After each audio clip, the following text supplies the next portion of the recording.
There we go.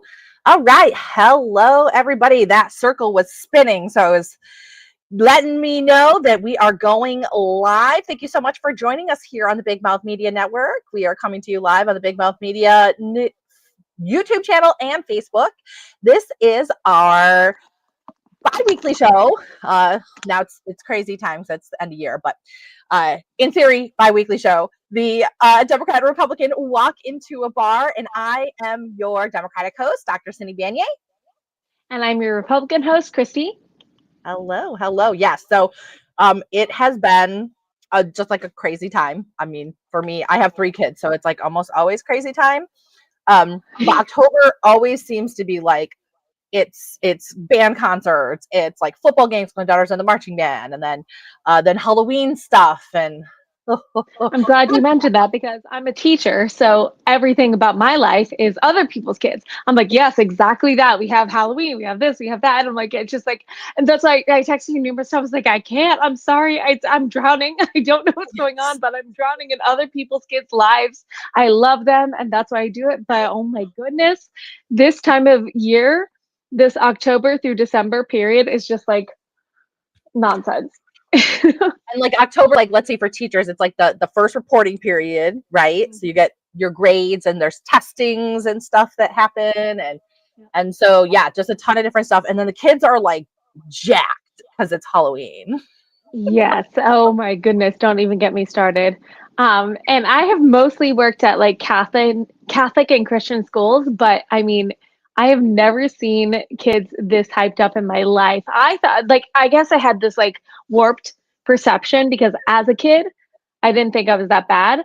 But now I'm looking back and I'm like, okay, maybe I was that bad. Maybe I just traumatized a bunch of teachers along the way. Because I'm looking at them, I'm like, did I do that? Was I that kid? And they're just, and it's not like they're doing anything bad, but oh my gosh, they're bouncing off the walls. Right. Like there's no limits to like, oh, I'm just gonna toe the line a little bit more every single day until you lose your mind. And I'm just like, oh my goodness, what am I gonna do? So that's why I got my computer here, lesson planning and everything. Oh my gosh. See, when I was a teacher for little kids too, because I did like kindergarten and early elementary education. Okay. I love this time of year. It was like crafts and like all this different stuff. I mean, it was crazy. Like the kids were bananas, but like I loved it because there was all these like extra things to do that were fun. So I had For me, it's like middle school and up. I've always taught middle school and up, so it's like grading and things like that. That's like you have to get them in line because they want to act like kindergartners, and then you're like, no, you're older, you have to stop. I'm just like, no, we got to get this done. We have to go back and make you act like little adults, and it's sad because they're not little adults; they're kids. But yeah, lots of all the testing and stuff. But yeah, so we're kind of coming into that. We're like in, it's in the middle. So you get like kind of a little bit of a lull, like going into Thanksgiving, because like now, Christmas is coming, but Halloween is over, and then you're like into the end of the year. But yeah, so yeah, chaos all around. We're fine. All right. So all that stuff aside, let's dive into the issues for the day, right? So there's no shortage of things that are happening in the world around us. I am going to throw it over to Christy first to see what she might want to dive into first. You know what? I always start, and I would really like to throw it over to you because there are so many things that, especially in the last time we talked, I like ended it on such a like defund the Department of Education. I went hog wild on my opinions, and I would love to just actually toss it back over to you. So I give you your fair share, your fair opinion, and then we can have the actual conversation because I totally feel like it steamrolled at the end, and I was like, that's not fair. We got to have a fair conversation.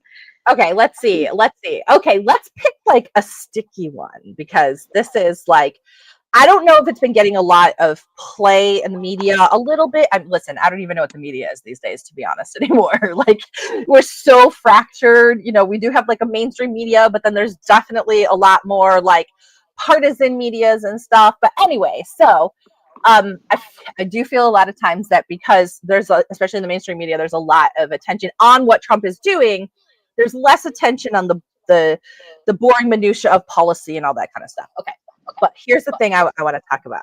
I want to talk about Venezuela and the Caribbean strikes. Okay, so because there's been a lot of heat that's been happening with this. There has been, I think, now a total of 16 extra military strikes on what are being claimed to be drug boats in the Caribbean.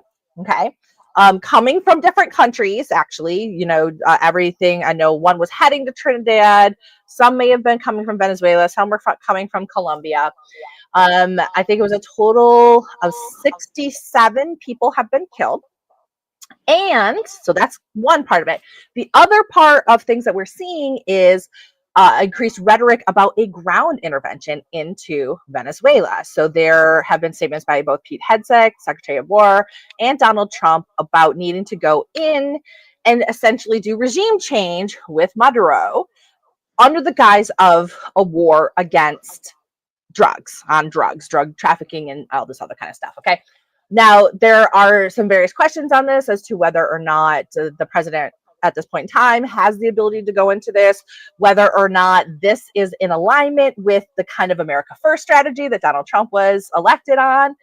I do know that this past week, I believe it was on Friday, the Senate did have a vote on whether or not they were going to stop Donald Trump from engaging in a military strike on the ground. So military boots on the ground kind of stuff in Venezuela. And the Senate failed to do that. They did not vote to stop Donald Trump from doing that, kind of essentially giving a green light on this issue. So this is the other thing I want to add in on here, just to add a little bit, because I'm like international relations background. Like this is like foreign policy is like professor. Yes. I love talking about foreign policy. Most Americans don't give two shits. I do. I'm like, wow, this is super interesting. Okay. The other thing that's super interesting for me on this is China getting thrown into the mix here. In my analysis, this almost looks like it's going to be a proxy war, potentially, that is essentially the United States versus China in Venezuela, because China is lining up behind the Maduro regime. Okay. So are we seeing kind of some different changes and maybe like a kind of a new Cold War with proxy wars in the United States versus China vis-a-vis Venezuela, or what's going on? So there's a couple of different things. That's my layout on it. I do have opinions. I'll just give you like very basic opinions on it. I'm against extrajudicial killing. I feel like the drug war thing is kind of a front for ulterior motives. And I don't think that heading into Venezuela, military troops on the ground and stuff is a good idea. So that's kind of my basic analysis, along with are we looking at like a proxy war kind of thing? So I will now open it up to Chrissy to tell me a little bit about what she thinks on this situation. All right. So again, a little bit of background for those, or if any are watching. Professor Banyai, Dr. Banyai, was my professor in global studies. I want to say almost 11 years ago now. Do you realize that? 11 years ago, you were my global studies professor.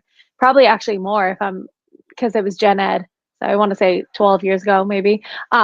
Regardless, so you know a lot more about it than I do, and I always digress. I tend to lean more towards domestic affairs than international and non-domestic affairs. However, what I will say, as you point out, China getting involved and Venezuela being a country that has leaned towards the socialist communist type of government, the issue with the United States is, I agree, America first, America first, America first. I will always lean on that side. However, there are limits in which we have to get involved with certain domestic affairs. I'm not saying we need to do now. However, we need to be aware of what's going on in the other countries, because if the rest of the world is starting to lean towards something that is against our ideology as a country, meaning freedom and, or at least attempts to be free,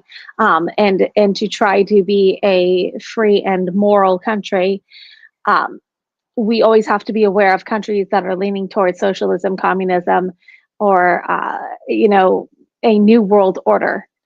And I know you probably disagree with that I concept. mean, I But was just about to say H.W. Bush was the one that coined the New World Order term. So everything post-Soviet Russia, the relationship as the United States hegemon is technically the New World Order. I'm not a biggest fan of H.W. Bush, so We're also in the post-Bush era. I'm not going to say I sanction anything with H.W. Bush or George W. Bush. What I'm saying is we have to be cognizant of what is going on in the rest of the country. I do agree with you, though, that we need to be very, very apprehensive before we get involved in other countries right now, especially since Trump has himself campaigned on a America First agenda. If he promised that, he needs to keep that promise. And so he needs to be focusing on domestic issues right now. And so that needs to be his main focus.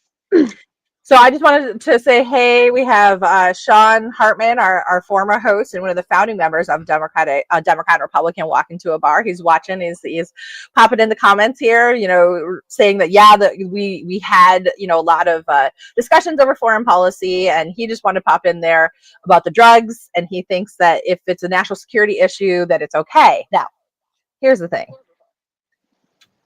That's not, like, for me, when I look at this, the real problem is something that we have seen for a while with various issues in the Trump administration, and that's around due process. We have no evidence as to what was happening with those boats, or what was, what was on them, what was the relationship of the folks on the boats, because we killed them without having due process. So I don't think that these small vessels carrying, even if they were carrying drugs into the United States, constitute a national security risk to the point where we have to annihilate them at sea.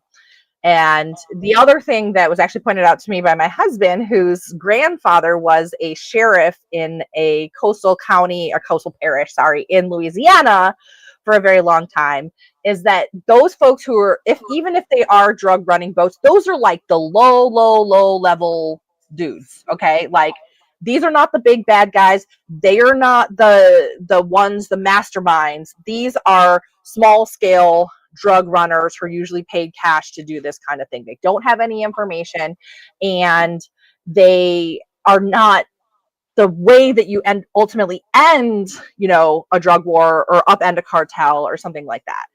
Now, the other aspect on this, aside from that just being, I feel like it's just a show of force, and widely condemned by the international community as well. But within Venezuela, Maduro, prior to Maduro, we had Chavez. They have the Chavistas. These have been communist, socialist folks for a very long time. We haven't really cared too much about them. Now, they are also an oil producing nation, which has some folks thinking, what other economic benefits could there be for wanting to go into a ground incursion into Venezuela, especially considering most of the drugs that are coming from South America at all are coming from Colombia in the terms of cocaine. Fentanyl itself, which seems to be the focus of the administration, does not come from Colombia or Venezuela. It is manufactured in China or manufactured in Mexico using Chinese chemicals. So they are coming over land or going through big ports, by the way, big ships coming in. So it doesn't necessarily even seem to comport with the idea that this is a targeted operation for the stopping of fentanyl. So, yeah. Well, and go ahead. If I may, and actually, I'm sorry, my dog is barking. Can I just let her out really quick? One second. And while she's doing that, say hi. We have Chris Proya on in the comments as well, and his suggestion as a very progressive candidate who had run for the Senate, he just says legalize all the drugs and to tax them. So, and that's how he says that we're going to end the drug war. So that's one take on it as well. That is definitely a take. And so, okay, there actually I have comments on that. aside from the issue of, the involvement of other countries and concerted effort, because those are two different issues. But Sean had pointed out, like, hey, if it's a concerted effort and it's threatening our country, then we need to get involved. The issue is, again, as far as domestic involvement, if it enters our country, no holds bar, we respond. We need to have a strong border. We need to be able to respond once it crosses our border and enters our country. However, the involvement outside of our country right now, of all the issues we have, we have domestic issues, and then we have international affairs that are going on in the Middle East. There are so many issues right now. I think that we need to really focus and just say, hey, look, as much as these things are going on right now, we are going to respond as it enters our country, and maybe it will become more of a concerted effort that's targeting us, and then we respond. But I think it just needs to be a little bit of a wait and see kind of situation. Just give a little bit of pause. I think we tend to knee jerk, especially like, this in the year of social media, everyone likes instant gratification. We like to knee jerk. We like to respond to everything. I think we need to pause and say, okay, this is something going on outside of our borders. And I get it. It might threaten us. However, we need to focus domestically. We need to focus on our economy. Our economy is still recovering. So let's focus on that. When we recover, then maybe we can address that issue. But I just think it's an issue of pausing. So here's a question I have for you with your folks on the right side. Okay, how big of an issue do you think this is going to be for the MAGA first crowd? If it does end up that we have some kind of ground troops going into Venezuela, do you think that is going to really negatively affect Trump with the MAGA first folks, or is he going to be able to corral people to his side? Like, he's got magic, in the fingers. So okay, and here's the thing. I'm going to be honest. I get that is the feeling from the left, that he's just like, he can do no wrong and we justify everything. I get that that's where you guys come from. But I think you need to realize that we have leaned on him because he has been I know to you it sounds a little bit crazy, but he has been the most reasonable person representing us in a long time, because his emphasis has always been economic. And so to me, he has always emphasized economy first, fix things in the country first, and then we can go abroad. And you know that my family is Cuban. You know that this means a lot to us whenever we see socialism and communism, and we see countries like the CCP and Venezuela starting to make headway and work their way towards infiltrating our country with illicit affairs like drugs. But with that said, I don't think it's going to be a make or break issue. What I think most people, all they want to see right now is seeing the cost of life lower. okay. I like, All right. by cost of life, I mean, I go outside this store and I'm spending money every single second that I'm out there. Cost, definitely, and definitely costs That's are, what I we think, all want to see. We just top want to of see mind. it lower. Right. I actually, my take on it is, as much, well, of course, listen, liberal progressive pundits, everybody is like, oh man, how is this going to bode with the America First crowd? I think that this is being kind of conducted in this way where there's not a lot of attention on it, also to mitigate any backlash that he may have. And I will say that, there's a lot of things that the administration does, any administration, right? There's, like, you could do education and war at the same time. Right? Like, it's not to say that you can only focus on one thing or another necessarily, but I think that it's totally feasible for the Trump administration to engage in this kind of military action in Venezuela, kind of keep it over to the side, and still have other things going on domestically that may be of more interest to his base and things like that. So my take is, he's going to do it. It'll be a really big deal in the international community, but again, outside the United States, most Americans, they don't vote on foreign policy. They don't have any idea what's going on. But my biggest fear, really, and out of all the things, the extrajudicial killings, I'm 100% against, have been against them any way, shape, or form. Okay, I do believe everybody deserves due process, and I was against this even with like Duterte in the Philippines and stuff like that. What I'm really actually broadly concerned with is like, is this really like the beginning of like a proxy war, Cold War kind of thing with China? So that's where my international relations brain goes. Can you elaborate when you're saying what was it, extrajudicial, or what are you saying? Now I can't say it.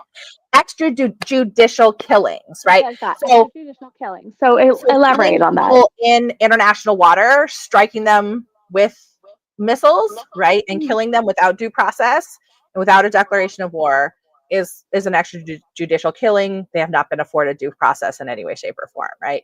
And is seen, as provocative to other countries as well. But that type of thing, anywhere within the scope of the United States, I believe that everybody is afforded the first 10 amendments in our Bill of Rights, and due process is one of them. And that is what has made this country a strong player when it comes to governance and democracy around the world. So. Okay, well, there's a two-prong issue. Like, due process is actually two-part. There's Fifth Amendment and 14th Amendment. There's the state version of due process and the Fifth Amendment due process for federal. So you're talking about extrajudicial, and also you're talking about foreign affairs, right? So just what do you think about death penalty? What are your thoughts on that? I'm against the death penalty. Me too. I'm very against the death penalty. Yeah. And part of it is because of also failures in due process, right?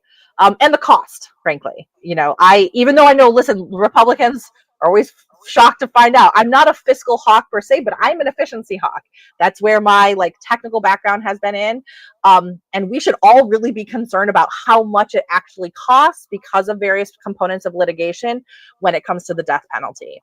So, and I do fundamentally believe that there are different ways that we should approach, criminal, justice and the criminal justice system and criminal justice reform. So I'm sorry to pivot, but this actually is a really big issue for me. I take a lot of issue with the death penalty. And so when you talked about extrajudicial death, it's like, well, it's justified because it's war, it's this or that, or we're antagonistic. And I'm kind of like, you know what? These are human beings at the end of the day. And who, as a human being, can tell another human being that you deserve to die? That I take a lot of issue with. And I get it that we have due process and we have a whole system. However, it's very, very flawed. We get it wrong a lot of the time. I mean, I know it's beyond a reasonable doubt. That's the criminal standard. However, most people, we're human beings. You don't really, it's not that you don't doubt it. It's just that I think you're guilty because I felt that way. And I'm a human being. And as a juror, I can put that into the universe and I can join in with 12 other angry men and it results in somebody losing their life. And I take a lot of issue with that. So it's this weird situation that humans get to decide who gets to live and who gets to die. And I'm so sorry to really pivot this, but it's only because you brought up something that it just by the progress of my brain. How do you feel as a non-pro-lifer, as a pro-choicer, that you get to decide who gets to live and who gets to die? As far as infants, as far as babies. Well, we're not killing infants, so that's the first thing, right? Well, there's a heartbeat. There's a heartbeat, and there's a conscientiousness. There is not a conscientiousness. So when the vast majority, whatever, 99% of abortions are done within the first 12 weeks of a pregnancy, right? And 12 weeks of a pregnancy, by the way, is actually only 10 weeks from conception, right? So we're talking really not that long of a time. That particular, embryo zygote cannot live on its own. It is not separate. So you know what can else live on its own? An infant. Right. So, but we're not killing. Well, yeah, no, but they can survive and they can breathe on their own, right? But at that point in time, they can't. Not all infants. A lot of infants are born into the NICU. So Sure, but like the problem is when we say like, oh, we're killing infants, we're really not. So the other problem is, and listen, this is where I'll tell you, because we're, I grew up Catholic as well, and I think that this is where we actually share the same sentimentality. Only God can judge, right? That is the purview. We do not get to judge. Our job is to be good servants and not to judge whom is in what circumstance. This is why I actually believe. So now, would I choose abortion for myself? That's a very personal question and very different than whether or not I believe the government should be the arbiter of body autonomy. Because the other problem when it comes to abortion care is that the same procedure that is called an abortion that people say is baby killing is the same procedure that you have for miscarriages. Okay. And you cannot separate that because it's the exact same thing. So it is not my responsibility to judge what other people do, and it is not the government's responsibility to judge what people do. If there's a procedure that they can have, that they need to have, and their doctor prescribes it, it is not the government's job to intervene in that.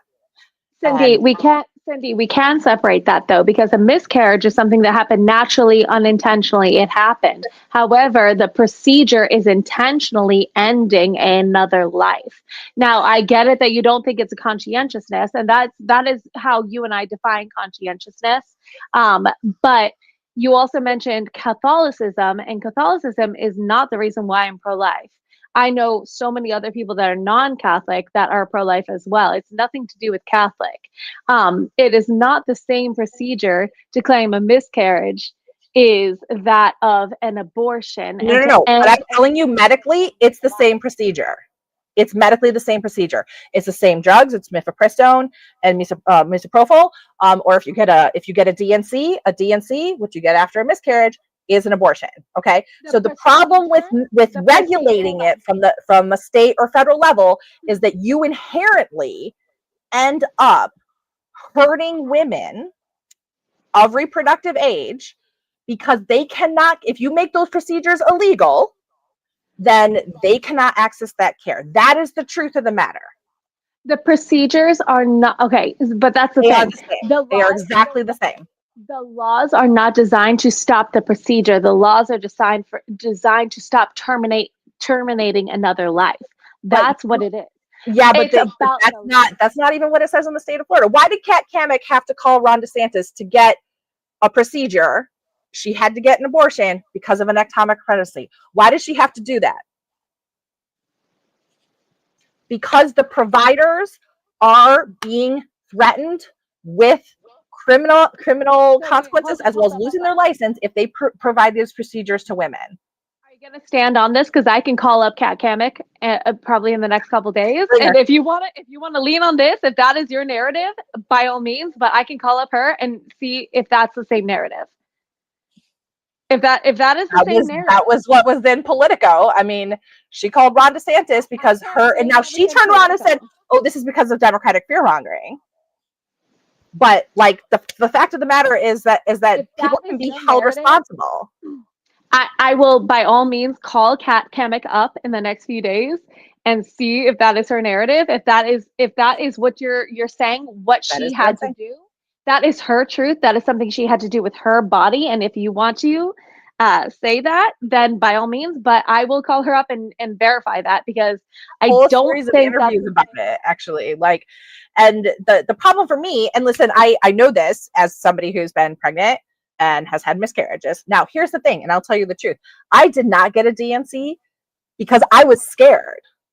I was scared of what would happen, even though this was before the 6-week abortion ban. Okay. I did not want to get in trouble for what had happened, because there is like a very punitive way, and it's a very frightening thing, frankly. Just miscarriage overall, right? And we have seen increase in fetal mortality and increase in maternal mortality ever since the 6-week abortion ban in this state and others. So this is beyond what the intersection between what we need to do to save women's lives and what people see as morality is really messed up with this. And my opinion is that the government does not need to be involved in this. Okay, but you know for a fact that I have always stated, but for the health of the woman or health of the baby, then I'm pro-life. That's why, like, I've never, ever, ever wanted to put a woman in the position that her life is at risk and she has to make the choice between her life and the baby. I get that. And most pro-lifers are the same exact way. The issue is when it comes to choice. I went and and I will tell you, I've never been pregnant. I have never, like, I'm not married, you know that. I've never been pregnant, but like, I'm an adult woman. I make my own choices and I'm responsible. And the thing is, like, I've always known how it works, the anatomy of it, the biology of it, and I have always made arrangements to be responsible, to not have to be put in the position that I have to choose between my career versus the life of a baby. And at the end of the day, if it came down to my career and the life of the baby, I feel it's unfair to choose between a life or my career. It should be the life always, because as you said, thou shalt not judge. However, thou shalt not kill Yep. either. So if I you agree. want to bring That's in what I that personally agree with you. thou I shalt not kill. personally agree with you. That is my personal philosophy. Okay. Mhm. But I also know the reality on the ground is that there are plenty of people who don't have the education about how their reproductive system works. And we're talking about everything from people with developmental disabilities to minors to other people who are just uneducated. Okay. Then you also have the situation where people are not necessarily empowered to even be able to make their sexual choices, right? Again, we're talking about people who are potentially raped as a minor or raped as a developmentally delayed individual, right? Like, these are really serious things that happen all the time that we do see even pregnancies come to full term. But if you have a situation where it may be best for everybody to end that pregnancy early on because they don't have the capacity to do that physically, mentally, then I don't feel like I'm in a position to judge them for that decision. Well, And it's not a matter of judgment. Like, it's not about, like, oh, I'm looking at you and I'm like, oh, your hair doesn't look very good, I'm judging you for it. It's not a matter of judgment. Life, liberty, pursuit of happiness, as far as the Declaration of Independence, but that's not a legal document. Life, liberty, and property are like the three most paramount rights that are stated in the Constitution. Life being the first and foremost. When does life begin? And so life to me, and here's what really irked me about the Supreme Court ruling that overturned Obergefell. I'm sorry, not Obergefell, Roe like, v. we Wade. haven't gotten there yet. Pardon me, I'm in a completely other. We don't yet. When they overturned Roe v. Wade, what really irked me is that the Supreme Court never clearly stated when life began, because that's what the real question is. What they did is they reverted the issue back to the states. So now we can have California allowing abortions up to birth, and we can have Florida not allowing abortions at all, for all we know. Who knows, right?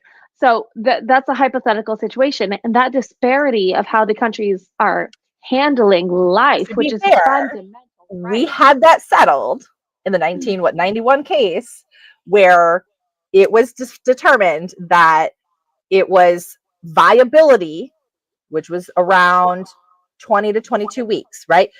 So there was abortion was legal up to viability, was the precedent that came after Roe. That was the major case in the 90s, right? And so we had an idea of that was when life was viable. You know, life began when, according to the law, not religion, the law was when that fetus could live on its own outside of its mother's body, right? Which is a great concept, except viability has become earlier and earlier and earlier and earlier as science advances. Right, but it was viability. Well, viability moved back because it was generally known as 20 to 22 weeks. But now, yeah, it's true. We've seen infants right here in Southwest Florida born at 20 and 21 and 22 weeks, and they've been able to survive on their own. Now, if you still had the viability standard that wasn't overturned by Dobbs, right, then we would still be on the viability standard, right? So we would still have that ability. Now, it is really important to note that there are very, very, very few abortions that even push up against the viability. And if they are, it's usually because there's something really, really wrong.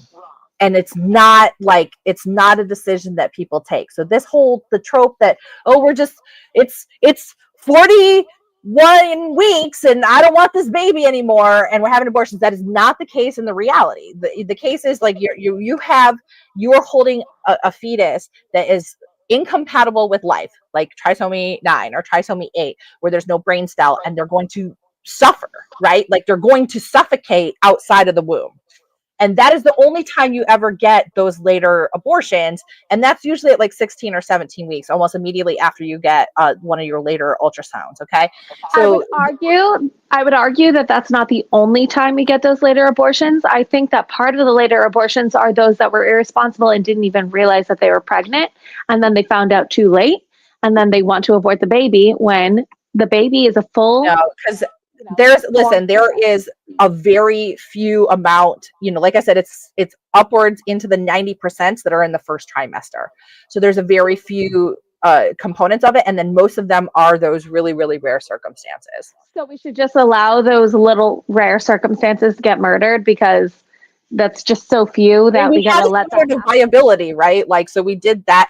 And the other thing on that, okay, that I want to say, and then I want to just talk a little bit because we have some comments here. I'll like look through the comments because Christy and I have been going at it, so I haven't really seen the comments. But what I will say also, and this is from like purely based on my experience, and like the other component is, if you truly have somebody that has so many problems that they're looking at abortion as an option, they do not have a situation that is good, maybe they're in an abusive relationship or something, and they're looking at abortion as something that they need to do or want to do, I'm usually believing, well, hopefully Chrissy will come back, but I usually believe that they should do that, right? They should be, oh, there she is. Sorry. I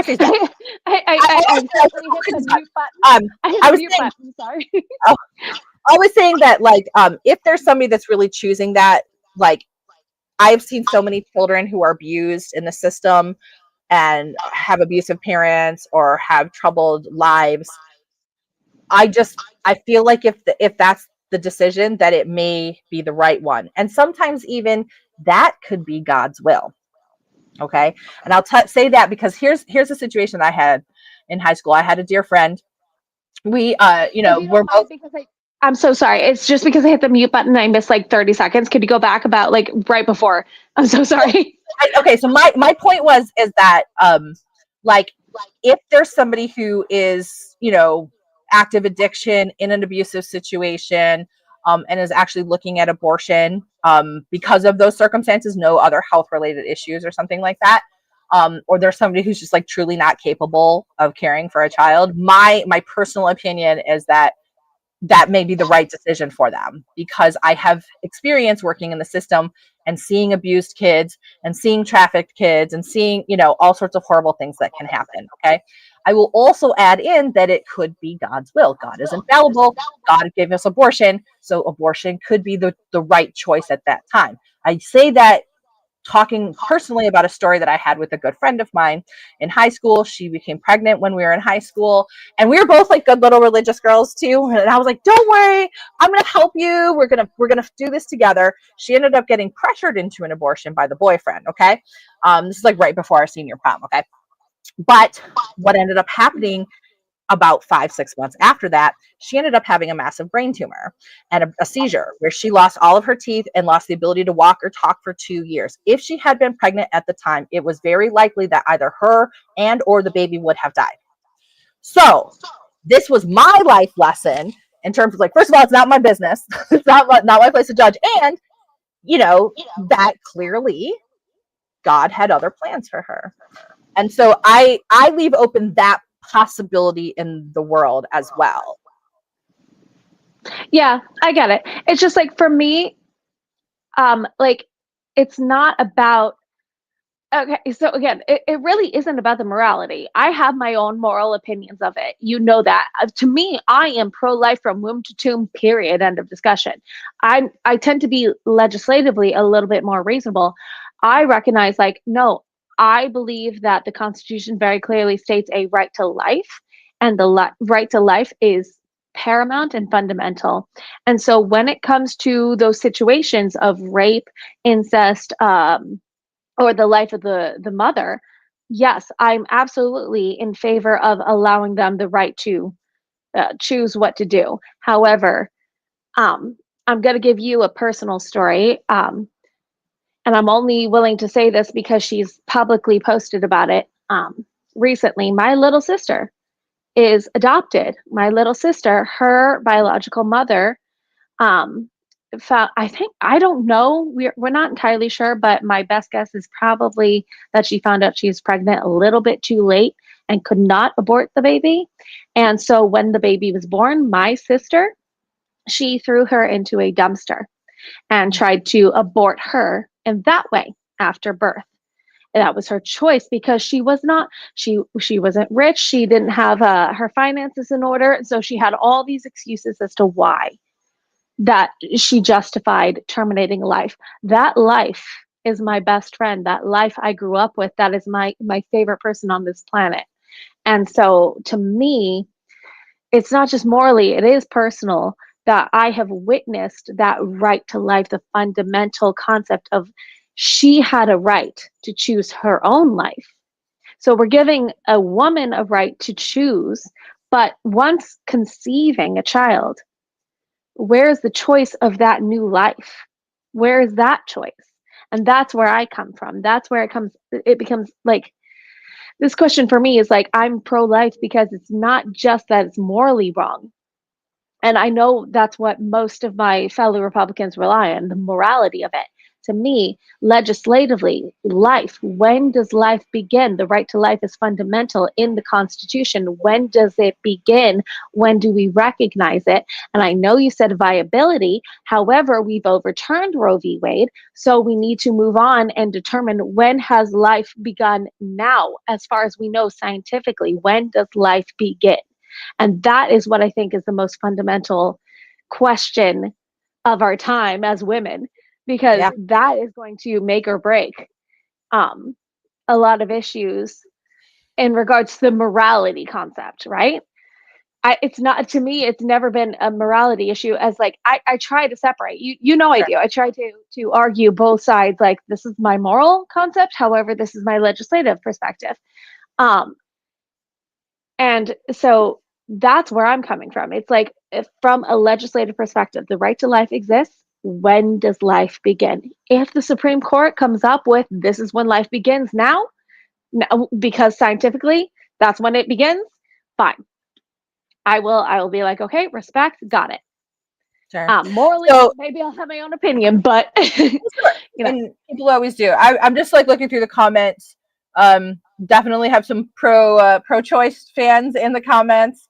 Talking, just kind of saying, there was conception, it fails, and you know, I the saw Cindy asking if I am in medical care, and if I'm not a doctor, I can't comment. Is she a doctor? she's in nursing. So Okay. However, um, so because she's in nursing, that she's allowed to have an opinion on the issue of life, and I'm that's not. what I was going to say, like, we don't necessarily, I just wanted to acknowledge and thank our fans for talking in the comments, but necessarily not going to jump into everything. But Chris Poirier did say you become a citizen when you start paying taxes. So as soon as we start charging zygotes for taxes, then apparently that's when we get in. Now, but I'm just joking. Okay. I'm trying to pivot into what's actually happening in the state of Florida here is that we do have, Aaron Grawl is bringing up basically will probably come very close to answering this question in the state of Florida, but it's kind of a backdoor. It is the wrongful death suit. So basically allowing people to sue for the wrongful death of an unborn child. I think at any point during a pregnancy. So this is largely seen by the left and the pro-choice crowd as a backdoor fetal personhood bill, okay, to establish when life begins, right? But there's also like another practical component of it, of truly grieving families who have been victims of car crashes or homicide or something, horrific like that, who are looking to the state to make them whole. So it is kind of like, it's a very palatable way to push forward fetal personhood. So this bill, I think, has failed. This was 2 times already, I believe. And as now in this forthcoming legislative session coming up here in January 2026, it has now made it through the first committee hearing to be able to be voted on by the larger legislative population here in the state of Florida. So going to turn it over to Christy here. So what do you think about this wrongful death suit or bill? So again, because it's failed so many times, I really haven't given it that much thought. Like until I see it actually getting to the point that it might actually pass, I don't really give it much thought. Here's the thing. Like you just said, wrongful death is beyond wrongful death of an infant. This could apply towards wrongful death of a medical doctor that just doesn't put a lot of effort into a patient because they were too busy or because they didn't have the resources. And so you don't want to blame the doctor necessarily. Maybe they are overworked. But what you do want to put like pressure on is insurance companies and hospitals and all these like big companies that are in control of the resources provided for these medical professionals. So I really do understand the logic behind establishing these laws, because we want to have laws that protect the life of individuals. God forbid anyone that we know gets into a terrible car accident, and we want all of the efforts put into saving their life, right? Or if they have cancer, we want all of the efforts put into saving their life. And I have seen a pattern, depending on which organization a medical professional works for. They don't put as much effort as they should because they just don't have the resources. And so that's where this has come about. And so I get it. There's a back door to say, oh my goodness, if you didn't save the life of a fetus and a woman is miscarrying, and it's not fair for them to save the woman and the baby. Maybe they have to choose the baby over the woman and all this stuff. I get that. It's a very unfair situation, but I think we're really putting the cart before the horse here, because this has not come anywhere close to actually getting passed. And so I don't. I mean, I have a lot of thoughts on revisions. I've read it once before. I think it was not the latest revision. It's probably the last one. But I have a lot of revisions on how we could probably improve upon it. But I think the issue right now is, sorry, my dog. She's very needy. I think the issue right now is that it's not actually going to be passed, so we can't really talk too much about it because there's nothing really to say. It's not going to pass. It's not an actual issue. Well, we'll see. I don't know if it's cleared committees in years past, but of course, from like I said, from the pro-life, pro-choice perspective, is always like this is, opens up the door for even a woman herself being found liable and sued for a miscarriage. That's kind of like the biggest fear of what this could open up, because it's the language is quite vague in terms of who may be able to cash in on something like this, but that's generally speaking. And generally speaking, this type of bill has been replicated across multiple states when the true intention is to establish fetal personhood. Like I said, it is a backdoor way to do that, and it's then used as a way to say, okay, well, we already have this law, so let's take the next step. So it's part of a broader strategy that has been put forth across multiple states. So I don't know, you would have a better read on what the Republican legislators are thinking than I do. I mean, definitely all the Democrats are against it, but it really doesn't matter because they're super minority. So, well, here's the thing about it. And I think you're probably going to agree. For me to speak on Republican issues is one thing, but I don't speak for all Republicans. I'm probably a little bit more left on some issues in regards to, certain things Republicans care about, and maybe I'm more right wing on issues that some people in the Republican Party care about. Like I'm never always like I can define what the Republican Party cares about, and I think you're probably the same way. So for this one, I totally get it. Like you and I both know this, like because we can get our little fingers and we can hear and see what maybe hides, right? Yeah, so we like, to me, I would love to read the language of the most recent one, and I admit I have not. So I don't know exactly what they were intending to do, but again, it was like I knew it wasn't gonna pass, so I just didn't bother. Um, and so the thing is, like, yes, you got to be very specific about the language, and then that is very telling about what the intentions are. And most of the time, it doesn't define the whole party, and that's why it doesn't pass, right? Because you don't even have the whole party backing you. And even with the whole party, most of the time, you can't actually get something to pass. So like, you have to recognize if it was a certain language that was about fetal personhood. Personally, I'm in agreement. Fetal personhood should be a thing. I believe that life begins at conception because with the advancement of science and recognizing that, I know you and I define conscientiousness a different way, but I believe there is a conscientiousness or different, like not soul, or like there's just a different person that is established upon conception. That's where I believe life begins, and that has a right to live and have a choice to live. So as much as women have the choice to choose what to do with their body, they made the choice most of the time.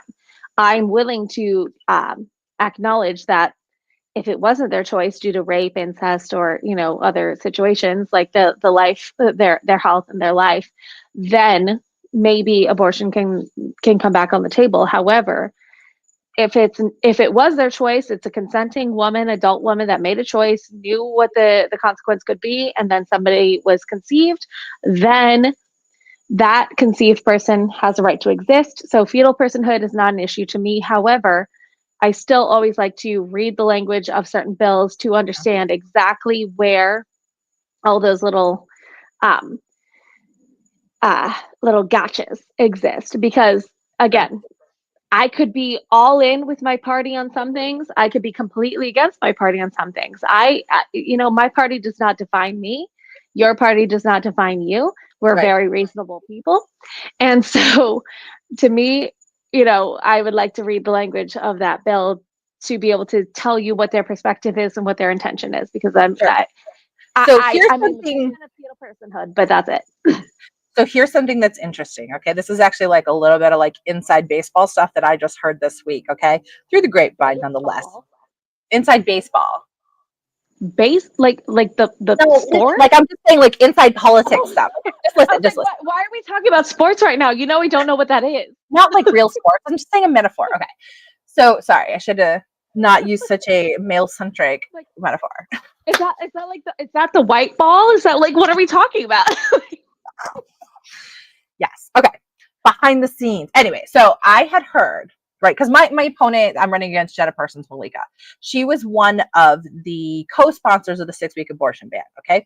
So what I had actually heard is that, especially during that session, there was Ron DeSantis has been very strong armed with the Florida legislature. Okay. Over especially the last 2 to 3 sessions. Okay.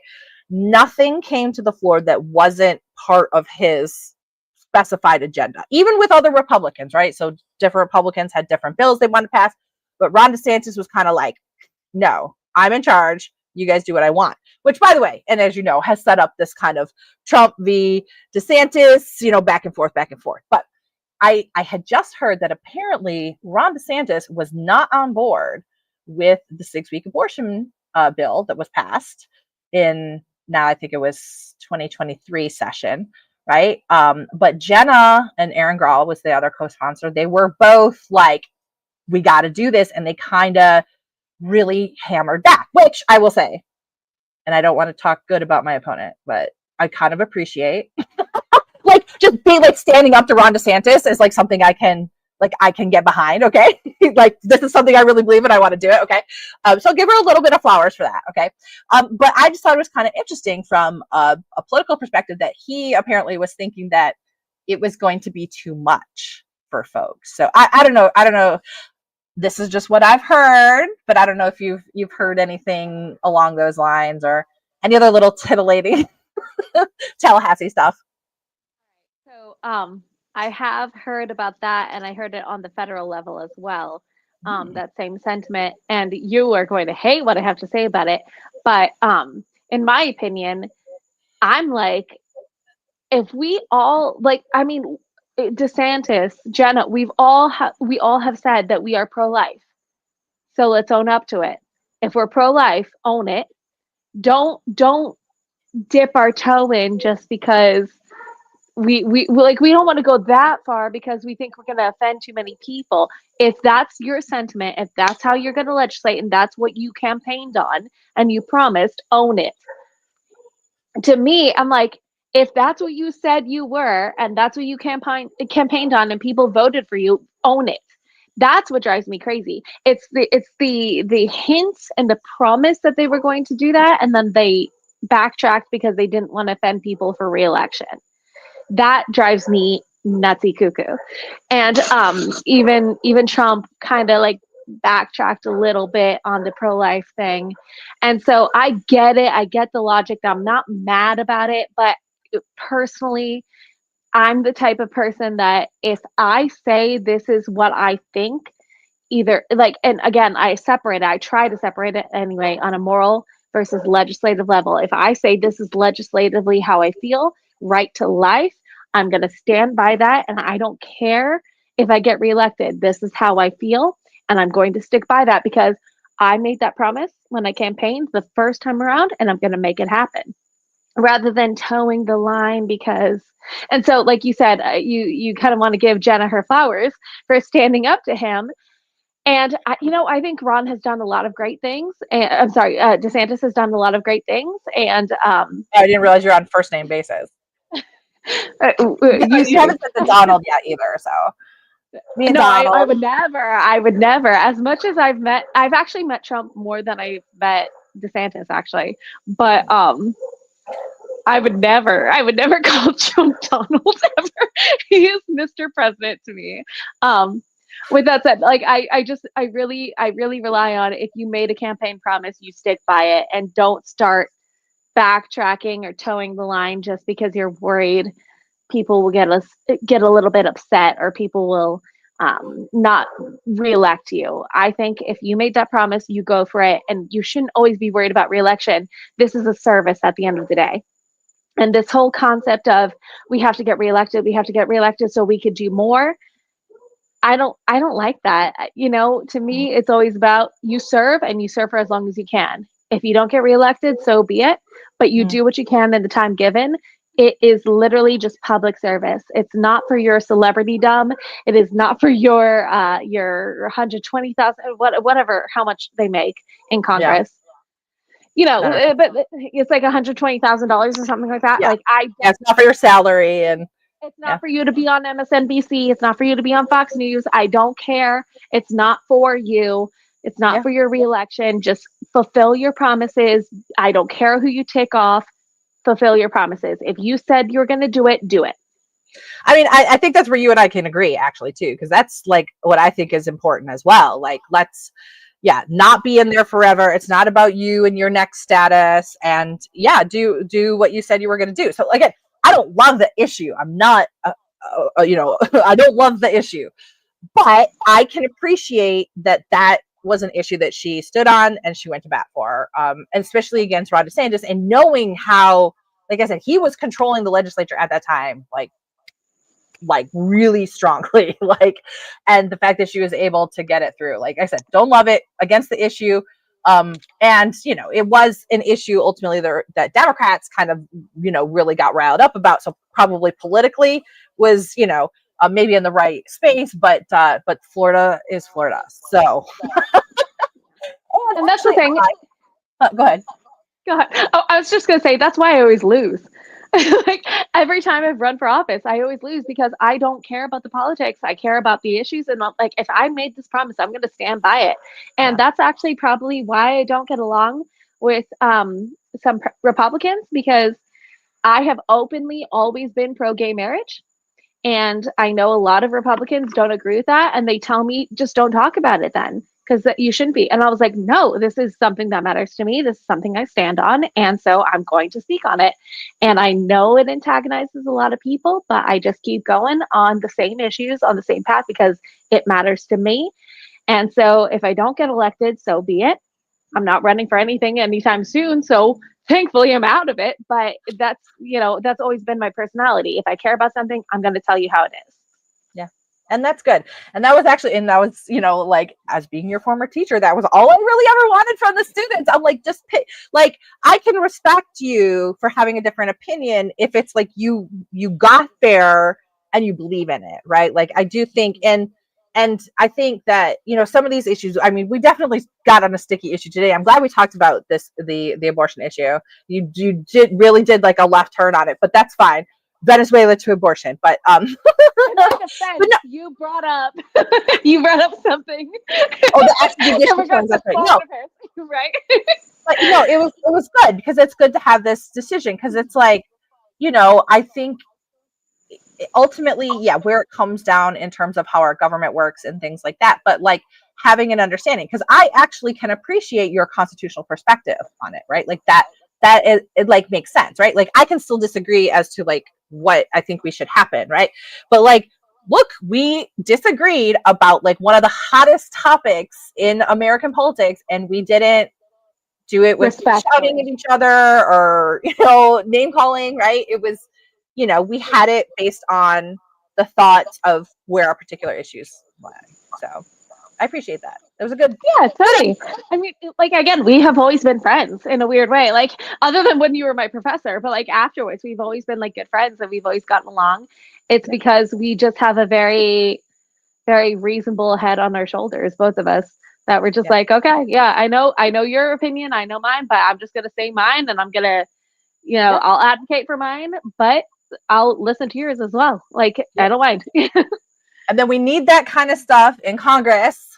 Everybody needs to do their job. Anyway, we'll talk about the shutdown, which will probably be going on next time. Oh, yeah. We got. It's already been an hour. It's already been an hour. About the shutdown. And I would really still love to continue to unfold what's going on in 19. This is crazy. Oh, yeah. Did you see that at Seat to Table, there's an event, I think it's John Strand, Johnny Fratto, and Madison Cawthorn, and it's like the battle for District 19. And I'm just sitting here like, there's like five other candidates.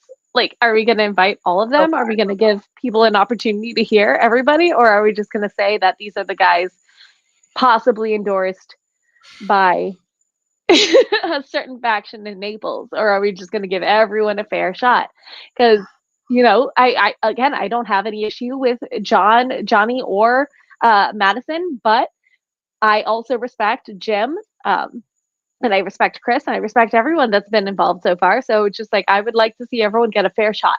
And I would love to see the people in Collier County and Lee County really get an understanding of who's involved in this race.